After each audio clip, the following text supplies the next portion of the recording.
Mo, let's talk about priorities for 2024 into the early part of the year. I know you've got some focused activity going on. What do you want to make sure gets done in 2024? Absolutely. It's a simple answer and it's broad.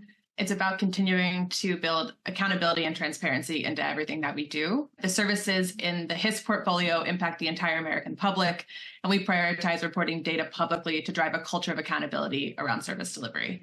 As part of that, we're focused on supporting CX teams to get the data and research that they need in order to really invest and hone in on the right priorities to respond to the needs of the public.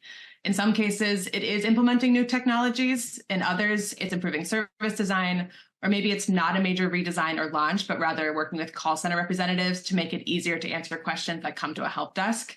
And it's critical that all of us in government have a good understanding of how Americans experience federal services and whether it's getting them and us the outcomes that we're seeking, which is why we're making sure that the high impact service providers are asking for feedback. And we're also looking at when we're asking and what we're asking about. There's a difference between asking an individual about their interaction on a federal website and versus an interaction with a call center agent versus asking what problem they encountered that led them to seek out a call center agent in the first place.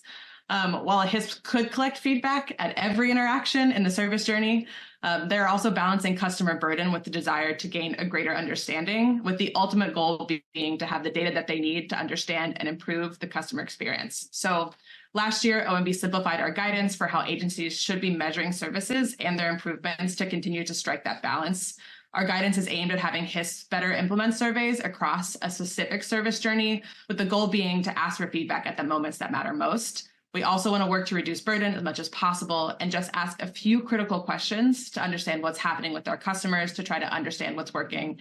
And if not, what's at the root of the problem so we can fix it.